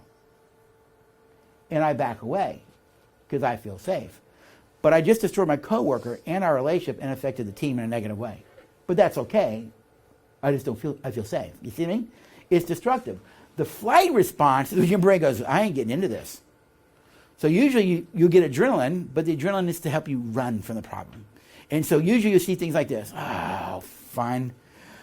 I don't care anymore. Just do what you want to do. Fine, whatever. Okay. You see this in marriage, like guys, oh, fine, whatever. Okay, sweetheart, whatever. What do you know? I don't care. Whatever you want to do. What your brain is really saying in the flight response is, I don't want to get into this. So just go do what you want. The problem is the flight response makes you more angry over time because you're not speaking up for yourself. And the freeze response is when your brain doesn't want to be vulnerable. And you don't want to deal with the other person's pain or hurts or issues either. So what your brain does, kind of like a deer in the headlight, deer's running across at night. Then what to stop for? Because when the brain saw the headlights, the deer's brain didn't know what to do, so it froze for a moment, and then you hit it. Our brains do the same thing. It doesn't know what to do, so it freezes. But when it freezes, it disconnects from the limbic brain, which is the emotional brain, and goes hyper-rational. And when that happens, you'll see a person's body freeze. And they get stiff and rigid. And they start talking like a super reasonable computer, and they start quoting all kinds of stuff. You look like you're in control, but you're really in low brain energy. So you have to make sure you don't communicate from here. Because when you do, you'll communicate like a blamer, a super reasonable computer, which is a freeze response, or an appeaser, which is a part of the flight response, and then there's this one right here. This is a part of the flight response where your brain goes, look, I'm not going to deal with you, and I ain't dealing with me, and I'm not even talking about it. Let's go to lunch. This one will change the subject and get out of there. None of this is going to help you deal with issues in conflict. Low brain energy just keeps you more on that pain side of life. We talk about pain and pleasure. This keeps you on the pain side of life. We want to move to the pleasure side of life, right? And that has to happen in a very different way. Here's a quote from Benjamin Franklin. Listen to this. Remember not only to say the right thing in the right place. Let me say this again for you. Remember not only to say the right thing in the right place, but far more difficult still, to leave unsaid the wrong thing at the tempting moment. That takes wisdom. That takes maturity. I used to think, when I was in my immature days, if I felt it, it needed to be shared. And then I heard an old ancient proverb, went like this. A fool appears wise when he keeps his mouth shut. You want to know something? A lot of wisdom in that. And I learned to keep my mouth shut. And I found out if I didn't say what I was thinking, things went better. So there's a lot of truth to that. So I want to ask you a question. How tall will a tree grow? How tall can a tree grow? The answer to that is simple. It can only grow to the degree the environment will let it grow. That's it. If the soil's not right, not enough water, it's going to affect its growth. But if all the conditions are right, this tree can grow and grow and grow to its fullest potential. Did you get that? Same thing with people. How far can a person grow? Depends on what went into its development. Got it? Why is that person where they are? Because something has hindered them from growing to be there at this point in time in life. You see? So there's three things that people need for personal growth. Here they are. First is empathy. Empathy. We define empathy this way: the intellectual identification with or vicarious experiencing of the feelings, thoughts, or attitudes of another. Empathy, as people say, is me stepping into your shoes and seeing how it is for you. And yet somehow in Western culture, corporate world, we think that empathy is not a good thing in the workplace. Suck it up, buck it up, and just do it. Well, I understand there's times you need to do that, but that's not all the time. Again, we don't check our humanity at the door, right? So empathy is important. That's why I go back and showed you those cares needs. If we take the time to figure out where it's coming from, that produces empathy and compassion on our part, and we can handle things very differently. Secondly, people need respect to grow. And lastly, they need safety. The state of being safe, freedom from the occurrence or risk or injury, danger, or loss. We have a lot of kids today who are homeless, and they don't feel safe. They're living in cars or abandoned buildings, wherever they are. Those kids don't feel safe. They constantly live in fear and insecurity. Don't you think that affects their ability to study? Sure it does. Sure it does. And they can't develop that part of their brain because every day they're worrying about these things. Where's the next meal coming from? If I go home, is Dad going to slap Mom? If I go back to work, am I going to be fired today? And all that stuff holds people back. So these are three essentials that people need for personal growth. Listen to what Voltaire said. He said, it is difficult to free fools. I like this phrase. It is difficult to free fools from the chains that they revere. Some people like being miserable. They like being miserable. But some people don't. Some people are just difficult to deal with. And you have to deal with them. We talked at our lunch break earlier, what do you do if a person, you're meeting their needs and they don't want to change? Well, that's called rebellion. You have to deal with them differently, don't you?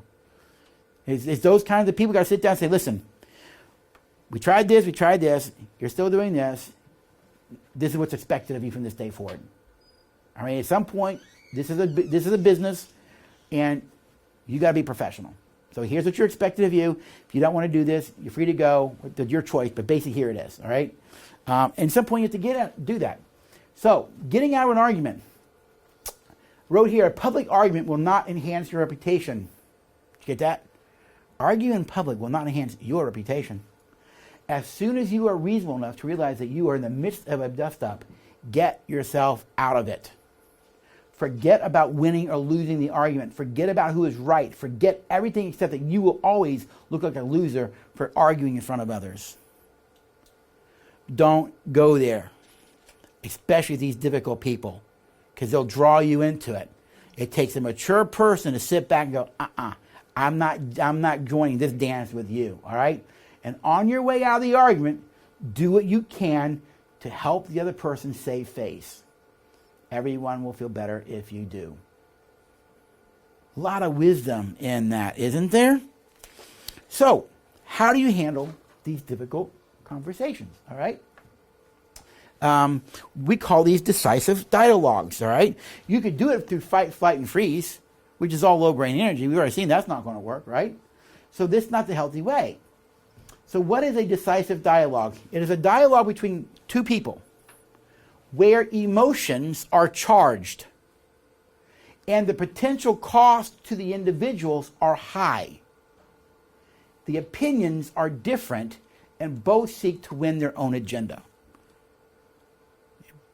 Have you ever been at work, you had a view, this person had a view, and you didn't agree and you kept butting heads? That is a decisive dialogue. There's a book called Crucial Conversations. Anybody heard that book? It talks all about this, all right? So what can you do? You can avoid them. I'm not going to engage that, but it's not going to solve anything because you have issues left undone.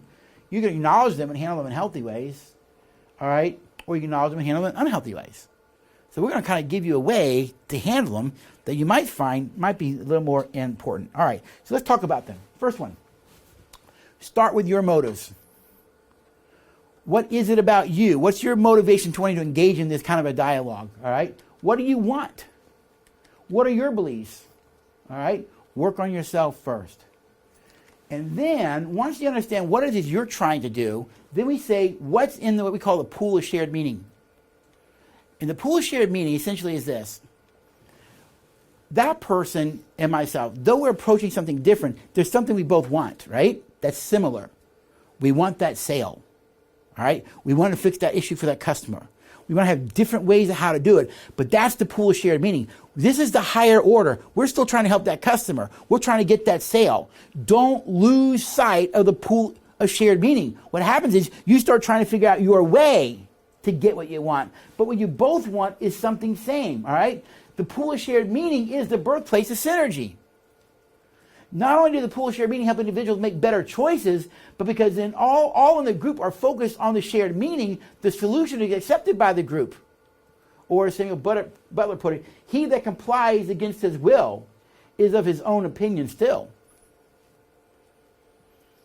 But when you move to the pool of shared meaning, what is it we all are trying to accomplish here? You stated that higher order. It's the higher order that we're here for. We're here to get that sale. We got 4 different opinions about it, and 2 sides, and they're not agreeing. That's okay. What are we trying to get here? Let's stay focused on the pool of shared meaning. We all want to sell, don't we? Yes, calm down. Now we'll figure it out. Okay, next. Refocus your brain. What do you really want for yourself? Why did I ask that question? Helps you identify your motives. Maybe you might find that you want to get all the credit, and it's really about you. Maybe you don't like that person over there and you want them to suffer and look bad. I know that never happens in your workplace, but I'm sure it happens in other places, right? What is your motive for doing what you're doing? Why? This moves you from the low brain into the higher order brain. What do you really want for the team and others? And what do you really want for this relationship? So that's the first thing you do, refocus your brain. Now, and this is important, refuse either or choices. All right? Refuse that. It's either this or this. It's either this or this or this. Either or choices closes a team to changes, shuts down listening, easy access to low brain, but it also shuts down possibility thinking. If it's this or this, that only tells us there's only two options, right? When there's only two options, there's nothing possible then. It's just one or the other, all right? Open yourself up to change. And next, search for the elusive and. Did you get that? Search for the elusive and. See, an either or choice is this or this. Well, I want to get the sale, but I want this to happen, and you want to do this, and you want this to happen, right? Either or is it's one or the other. Well, I wonder if there's a way that we can get the sale and have that, and get the sale and accomplish it at the same time.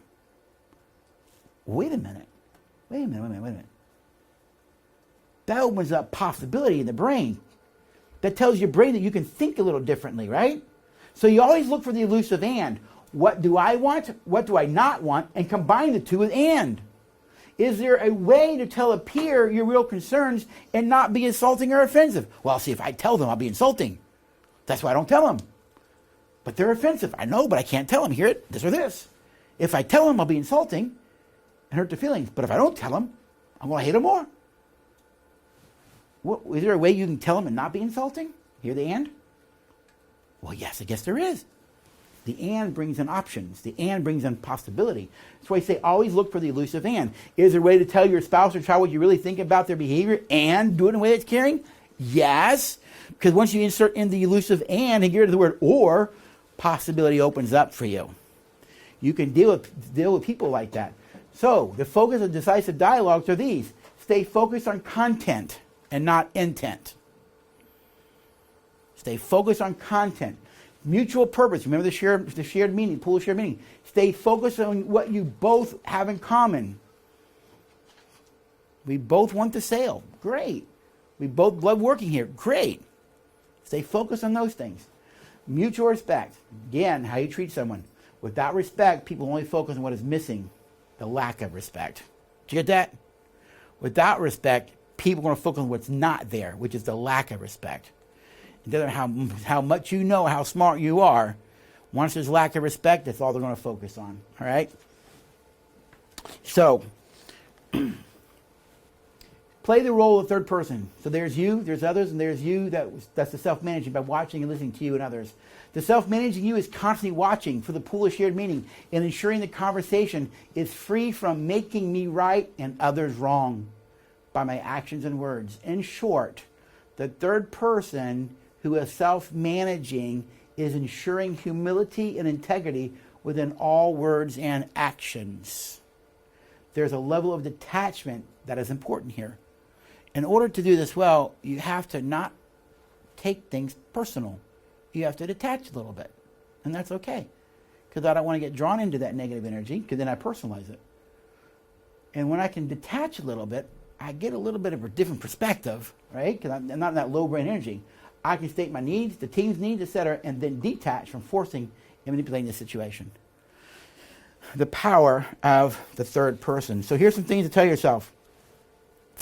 This is their problem. I will not make it mine. I'm not going to allow anyone to dictate my behavior. They want me to fight with them, and I won't allow it. Their need to be difficult is a cover-up for their own inadequacies. I have the choice to play this game or not. Those are things that the third voice will tell you. And when you listen to that voice, you won't engage difficult people. Because that voice is saying, don't go there. Stay out of that. Detach a little bit. It's their stuff. It's not yours. Don't engage it. We're going to talk about leadership and personality because leadership requires us knowing people's personality and a little bit of information about personality. And so I want to go back and kind of look at the early days of personality theory. So real quickly, if you'll look here, in the early days of personality theory, people believe that your personality is driven by elements, right? So people who tend to be hot and driven were motivated by fire. People who tend to be breathing, conversational, and sunshine were motivated by air. All right. People who tend to be structure controlled, had boundaries, more by the earth. And people who tend to be deep thinkers, emotional, were motivated by water. Okay? So this only is to say rather quickly, throughout world history, people try to make sense of people. Okay? If you've ever heard of people talk about sanguines or cholerics or melancholies, right? That goes back to early Greek thought, Hippocrates, and basically he believed that if you were a what he called phlegmatic, that means you had more phlegm in your body. If you were choleric, you had more bile in your body. All right. So you have all these different ways of trying to somehow make sense of people and their differences in terms of what we call personality. So let's talk about why leadership and personality real quick here. Okay. Now, every individual has a personality, and every leader has a personality. And so it's important to remember that though the people we manage have personalities, so do you. All right? In leadership, or we ask the question here, is leadership a function of circumstances or is it of personality? Okay? And I wrote here, every person is a leader in spite of their circumstances. Did you get that? Dad is a leader. In spite of your circumstances, you're still a leader, all right? Every parent's a leader. Hitler was a leader. And we don't want to think of it that way, but he was. He led a nation, and look what he led him to do. Okay? Doesn't mean a leader is positive, right? Leaders do really negative things as well, all right? We believe in our work that leadership is related to personality and that you tend to lead out of your personality. And this is why we want to take a look at it. So why do I need to know that? One, to understand people's reactions towards you. It may be some of the reasons that people react to you is because of differences in what? Personality. As a leader and or business owner, to be aware of the different types of personalities that are in your care. To understand how your personality and other personalities can affect all you do in your life. And lastly, to help you gain insight into your own personality type. So rather quickly, this is not a psychology class, but let's talk about what is personality. And I give the definition here. It's a visible aspect of one's character as it impresses others, such as he has a pleasing personality. The visible aspect. How do you know a person's personality? You don't. We define the personality by what we see in them, what we see them do. All right? Again, the field of mental health and psychology is behavioral. I can't see a personality. I can only see the effects of it. Got it? I can't take out her and go, oh, well, there's her personality. You can't do that. I can see what her personality is based on continuous traits.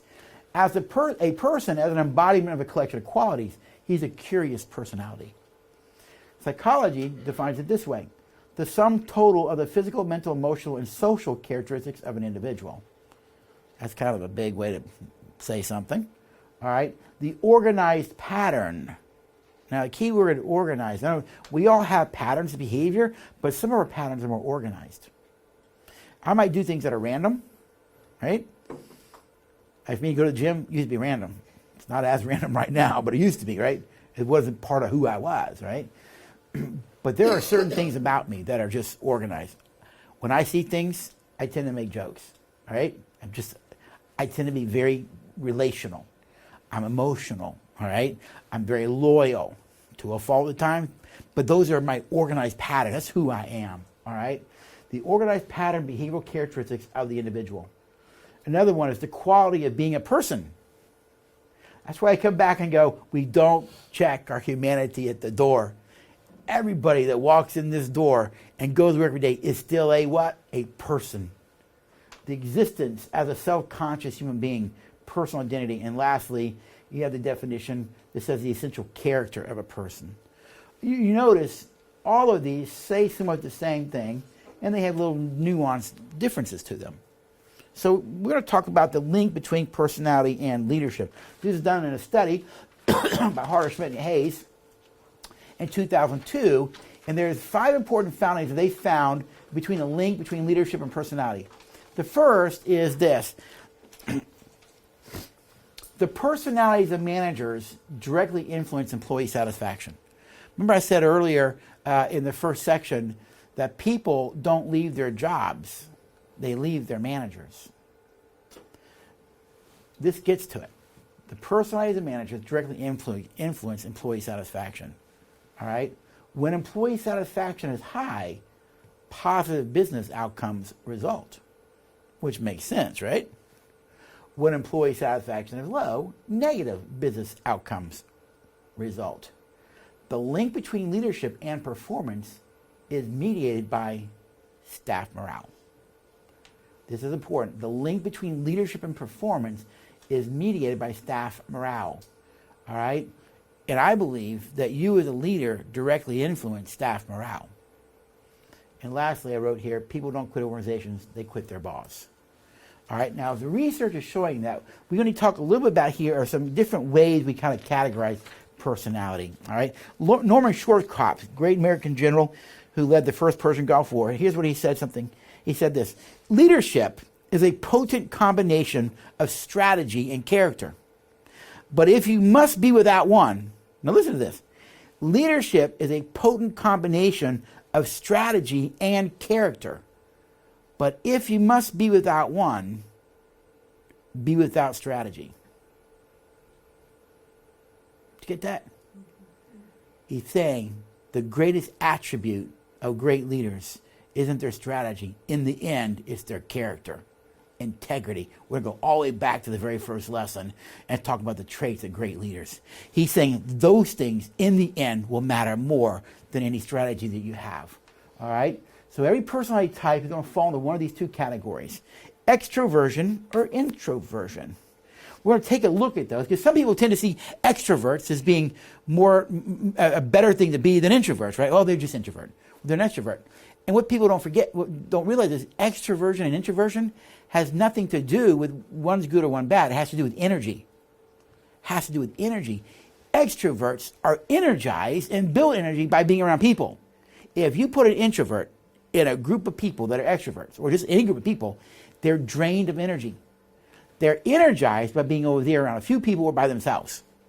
If you take an extrovert and put them around a bunch of people by themselves, they're drained of energy. Right? So what do? They go call somebody. They go connect to someone. Why? It's about energy. So let's take a look. Extroverts are gregarious, assertive, and generally seek out excitement. They enjoy human interactions and tend toward the talkative side. They take pleasure in activities that involve large social gatherings such as parties, community activities, public demonstrations of business or political groups. They don't typically enjoy time alone. They enjoy risk-taking and often show visible leadership abilities. They draw energy from being around people, and energy is depleted when alone. They tend to speak as they think and not before. That's a negative trait around those of us who are extroverts, all right? We open mouth, insert foot. We go, what did I say that for? Because they're not thinking, because they're just caught up in all the energy of being around everybody, right? Now, introverts are more reserved, less outgoing, and less sociable.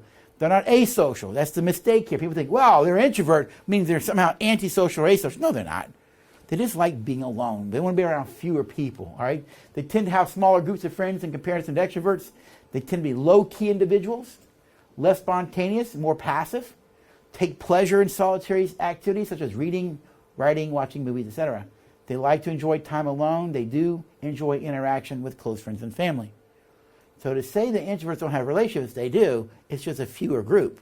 It's just fewer than an extrovert. They prefer to concentrate on a single activity at a time and like to observe situations before they participate. And they draw energy from time alone and are depleted of energy when in social settings. So you have extroverts and you have introverts on your work team, but you have to manage them differently. So let's talk about managing extroverts for a minute. Managing extroverts tend to be easygoing, so relax around them. You know, one thing about extroverts are they're fun people. They love being around, and so just relax around them. You know, don't get caught up and be bothered by their energy. Enjoy them, all right? Make sure you have them around other people and send them on trips to help some clients, and if possible, give them a team to lead because they're going to inspire them, all right? Can you imagine sending somebody who's an introvert to go meet a new client? It won't be that pleasing. Send an extrovert. You'll have a better way of doing it, right? Unless the introvert has the ability to step out of themselves in those settings and becoming and gregarious and engaged in that moment, all right? Managing extroverts, they can be followers too. They will tend to want to take on leadership responsibilities. However, there is a need to point out their need to pay attention to detail, because this is not one of their strong suits. Okay? This is not one of their strong suits. So let's talk about managing introverts then. They enjoy working on projects alone or in small teams. If they want to do a project in a team, it will most likely be someone they feel close to in the office. They tend to be reticent until they produce the desired result, so encourage them to give consistent feedback on how their work is coming along. You may need to put more hands-on leadership and management of an extrovert. You need to tend to back off and let these people do things, and let's see how they do. Okay, that's what it's really saying here. All right, they do much in their minds, including communication, so they might tend to forget you at times.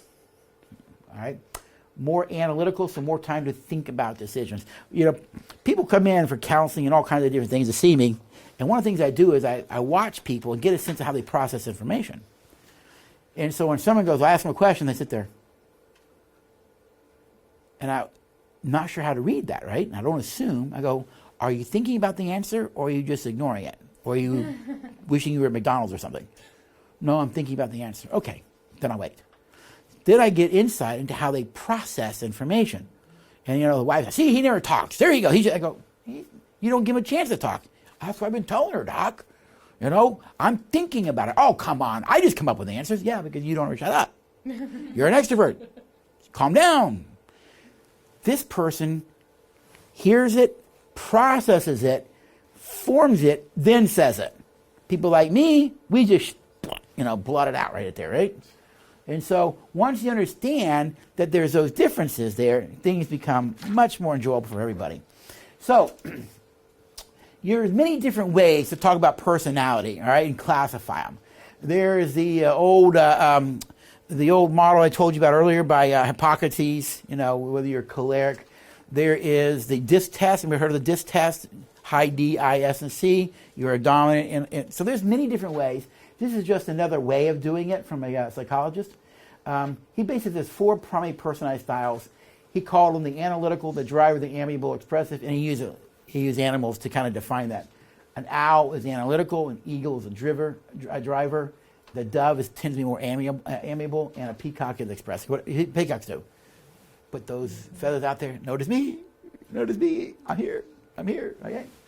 And so we're going to take a look at these different ones and what to do and not do with these different types. So the analytical type of personality, the owl. Analytical people are known for being systematic, well-organized, and deliberate. By the way, as we go through this, you can think about what you are and who you are, all right? These individuals appreciate facts and information presented in a logical manner as documentation of truth. They enjoy organization and completion of detailed tasks. Others may see him or her at times as being too cautious, overly structured, someone who does things very much by the book. Adjectives for these people: they're controlled, they're orderly, they're precise, they're disciplined, they're deliberate, they're cautious, they're diplomatic, they're systematic, they're logical and conventional. So if you have these people on your team, here's how you manage them. So the next slide tells you what to do and not do. Here's some things to do for them. Prepare in advance. Make sure you have things set up when you bring them in, because what are they? They're very systematic, right? They're very controlled. They want to see things.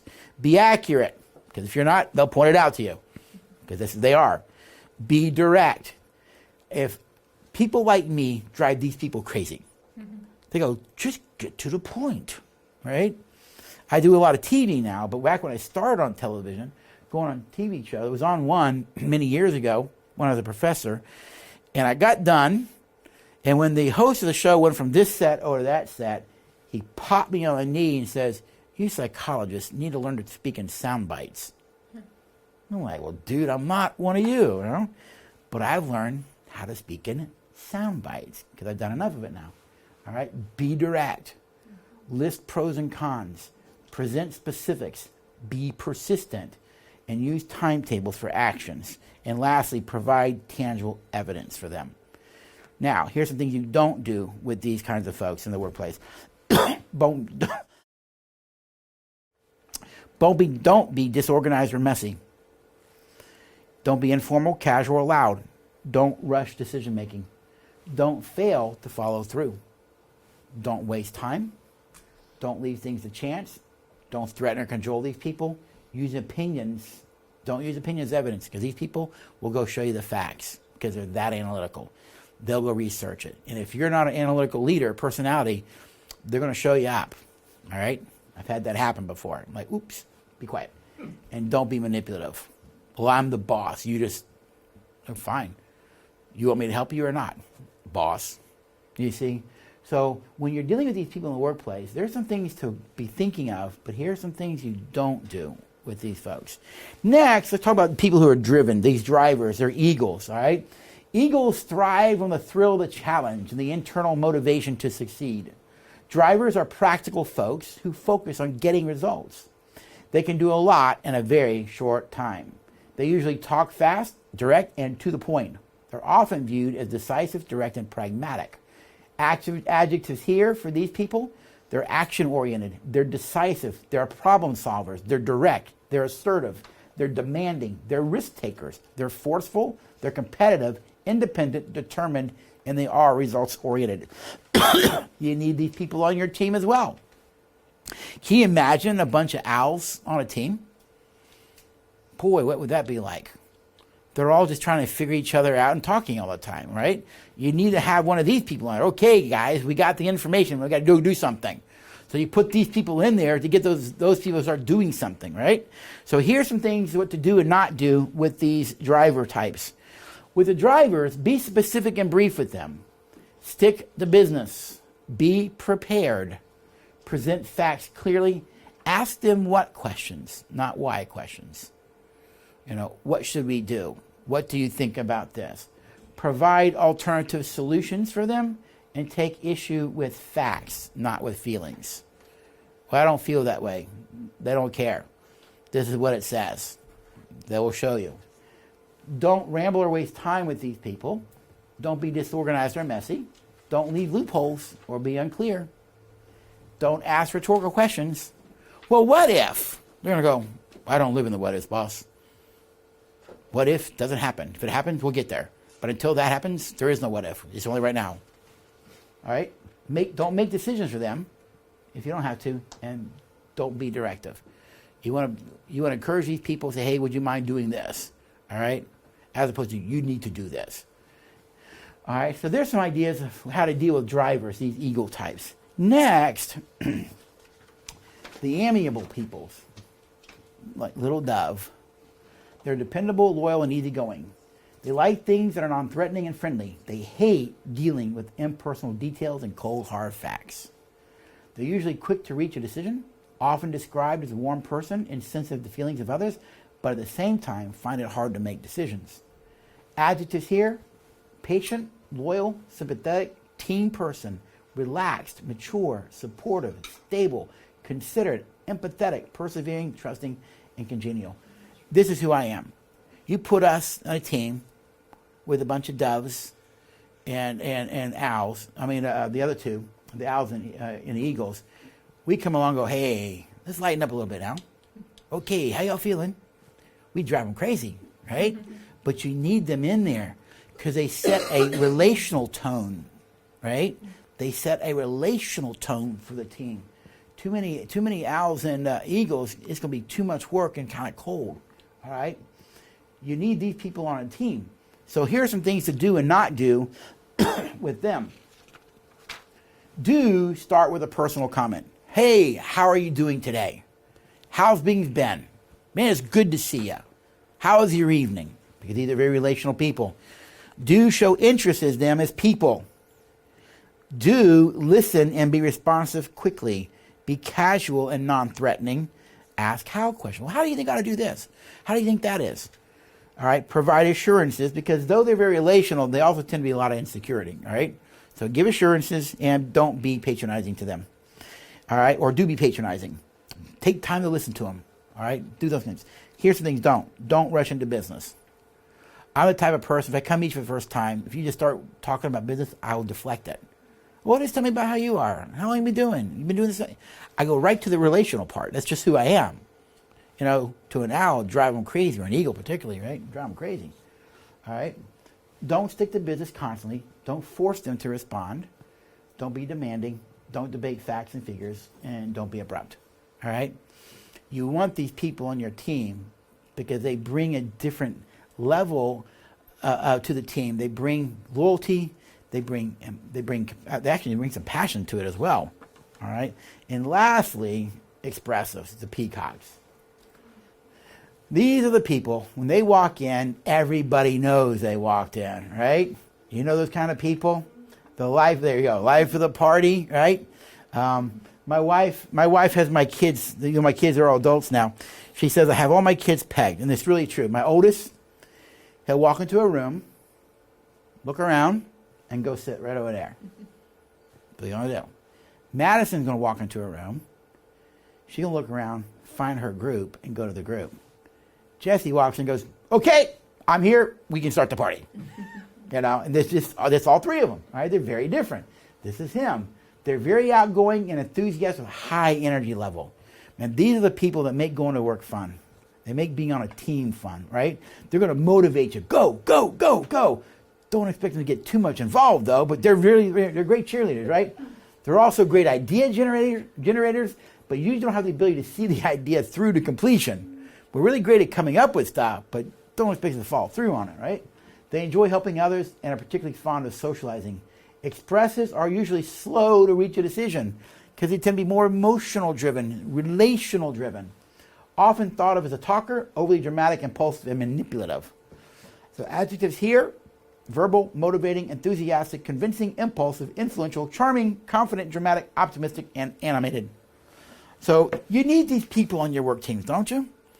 You get a bunch of people out there and doing a task. You want these people on your team. They're out there. They bring the energy. They excite you. They motivate you. And they probably drain an eagle, right? Get out of here. That kind of thing. My wife is an eagle, so I tend to drain her, right? I tend to drain her. All right, so here's some things that you do and don't do with these folks. Do be fast-moving and entertaining. Leave time for socializing. Talk about their goals. Deal with the big picture. Ask for their opinions or ideas. Use ideas from people they respect. And offer incentives and rewards. And big thing here is don't legislate. Don't be cold, aloof, or tight-lipped. Don't press for solutions. Don't deal with details. Don't be dogmatic, and don't talk down to them because they're easily wounded. All right? Because these are very, very social people, very relational people. And they get a lot of their sense of worth by relationships. Okay? Those kind of things. And so those are the four kind of people. So there's some things to do and don't do. Now, when you put together a work team and you think about leadership, you want some of each on your team. If you had a whole bunch of these peacocks together on a team, it'll be a fun place to work, but you're not going to get anything done. All right? The peacocks out there know that, right? I mean, we're expressing ourselves all the time, but we don't get a lot done. So we need those analytical people over there, and we need those others, the owls, to make sure something gets accomplished, all right? And we'll cheer you on the whole time, all right? That kind of thing. So you need, on a work team, you want all of them on a work team. Now, how much you want is up to you as a leader, but the reality is too much of one is not a good thing. Whole bunch of analytical